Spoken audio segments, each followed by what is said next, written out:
بسم اللہ الرحمن الرحیم۔ فرعون کی بیٹی کی خادمہ۔ ایک رات ہمارے پیارے نبی صلی اللہ علیہ وسلم کو 7 آسمانوں اور جنت اور جہنم کی سیر کرائی گئی۔ اسے معراج کہا جاتا ہے۔ وہاں حضور صلی اللہ علیہ وسلم نے کچھ بندوں کو اچھی حالت میں دیکھا اور کچھ بندوں کو سخت عذاب میں مبتلا پایا۔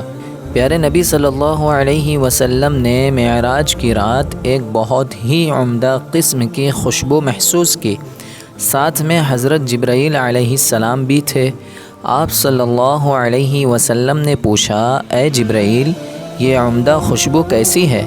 حضرت جبرائیل علیہ السلام نے فرمایا، یہ خوشبو اصل میں فرعون کی بیٹی کی خادمہ اور اس کی اولاد کی ہے۔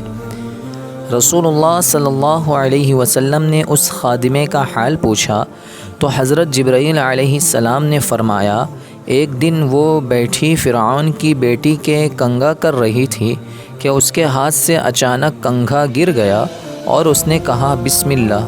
یہ سن کر فرعون کی بیٹی کہنے لگی، کیا اس اللہ سے میرا باپ مراد ہے؟ اس نے کہا نہیں، بلکہ اس اللہ سے مراد وہ ہے جو میرا بھی رب ہے اور تیرے باپ کا بھی رب ہے۔ فرعون کی بیٹی کہنے لگی، کیا میرے باپ کے سوا بھی تیرا کوئی رب ہے؟ اس نے جواب دیا، ہاں۔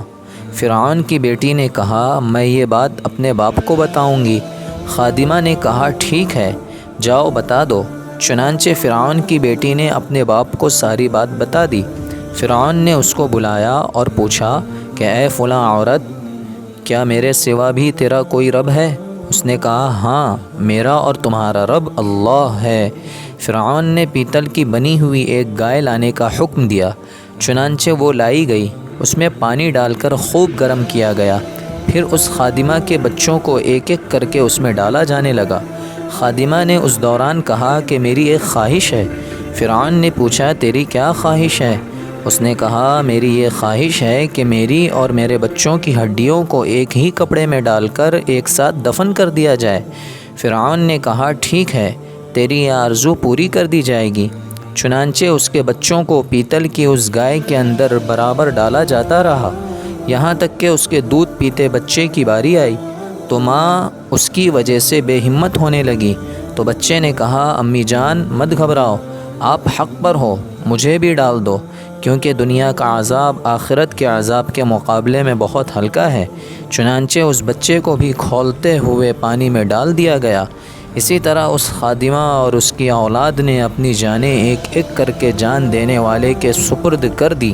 سخت حالات اور مصیبت میں بھی اپنے دین اور ایمان پر مضبوطی کے ساتھ جمے رہو اور اس بات کو اپنے ذہن اور دماغ میں بیٹھا دو کہ اللہ تعالی تمہارا اور ساری کائنات کا رب ہے۔